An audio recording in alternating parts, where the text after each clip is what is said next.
श्री परमात्मने नमः। मित्रों, मैं डॉक्टर कृष्णपाल त्रिपाठी आप सबका हार्दिक अभिनंदन करता हूँ।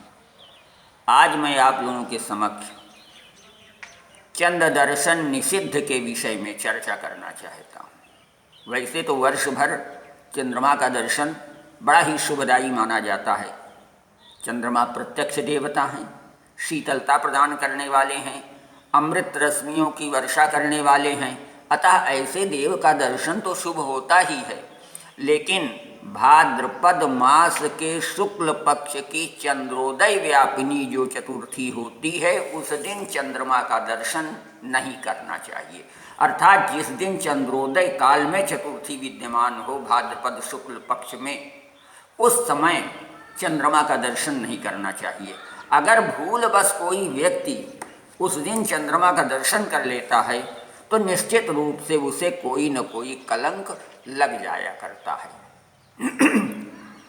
हालांकि हमारे ऋषि मुनि बड़े ही उदार प्रकृति के थे, इसलिए उस भूल के समाप्त करने के लिए, उसके दोष का शमन करने के लिए आचार्यों ने एक मंत्र बताया है कि उस मंत्र का यदि सस्वर पाठ कर लिया जाए तो निश्चित रूप से वह दोष मिट जाता है और कलंक नहीं लगता। अगर ऐसा नहीं करेंगे आप तो निश्चित रूप से कलंक लग जाएगा।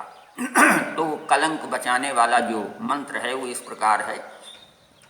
सिंहा प्रसेन बबधीत सिंहो जाम्बवता हतः सुकुमारक मारोदी स्तवहेश श्यामंतकः।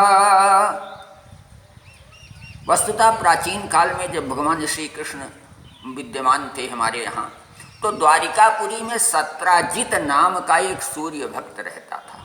उसने भगवान सूर्य की उपासना करके एक मणि प्राप्त किया था। उस मणि का नाम था श्यामांतक मणि। एक दिन भगवान श्री कृष्ण ने सत्राजित से अनुरोध किया कि भाई ये राजाओं महाराजाओं के पास रहने योग्य मणि है, तो आप इसे महाराज उग्रसेन को दे दीजिए तो ज़्यादा अच्छा होगा। लेकिन वो नाराज हो गया। सत्राजित ने कहा कि नहीं, कदापि नहीं दे सकता मैं, इसलिए कि मेरी वस्तु है, मेरे पास ही रहेगी।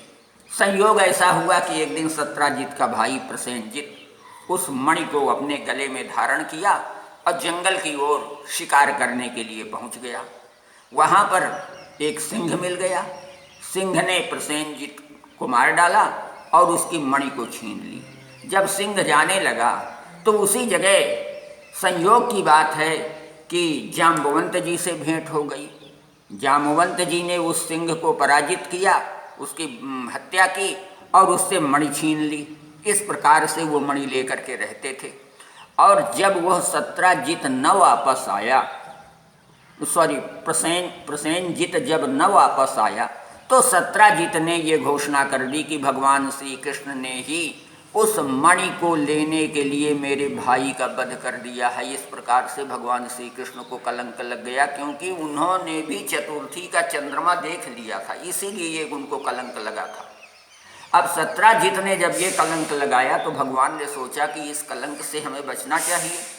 वो जंगल की ओर गए। ढूंढते ढूंढते किसी तरीके से जाम्बवंत से भेंट हो गई। परस्पर घोर संघर्ष हुआ। संघर्ष के पश्चात जाम्बवंत जी पराजित हुए और उन्होंने अपनी पुत्री जाम्बवंती का विवाह भगवान श्री कृष्ण से कर दिया और उपहार स्वरूप वह मणि दे दी। श्री कृष्ण आए द्वारिकापुरी और सत्राजित को वह मणि वापस की कि लो भैया, ये तुम्हारी मणि मिल गई है, इस ढंग से मिली थी, तो तुम्हें अपना संजो करके रखो। सत्राजित को बड़ा पश्चाताप हुआ कि मैंने श्री कृष्ण को व्यर्थ में ही कलंक लगाया, तो अब इस जो मैंने जो कलंक लगाया है उसका जो प्रायश्चित है मुझे करना चाहिए।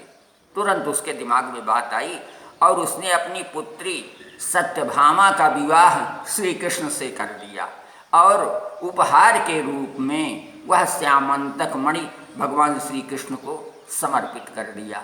इस प्रकार से अगर कोई व्यक्ति भाद्रपद मास के शुक्ल पक्ष की चंद्रोदय व्यापनी चतुर्थी के दिन चंद्रोदय का दर्शन कर लेता है तो निश्चित रूप से उसे कलंक लगता है। तो उस कलंक से बचने का उपाय तो यही है कि वो चंद्रमा न देखा जाए। अगर भूल बस कहीं देख लिया जाए तो चाहे ये कथा सुन ली जाए अथवा वो मंत्र जो मैंने पढ़ा उसे एक बार पाठ कर लिया जाए, निश्चित रूप से कलंक से आप मुक्त हो जाएंगे। मित्रों, अगर आपको ये बातें अच्छी लग रही हों तो आप मेरे चैनल को सब्सक्राइब कीजिए अथवा यूट्यूब में अंग्रेजी में डॉक्टर कृष्णपाल त्रिपाठी सर्च कीजिए, और भी अनेक महत्वपूर्ण बातें आपको ज्ञात हो सकेंगी। बस आज यहीं तक, धन्यवाद। अगली कड़ी में पुनः मिलेंगे। नमस्कार।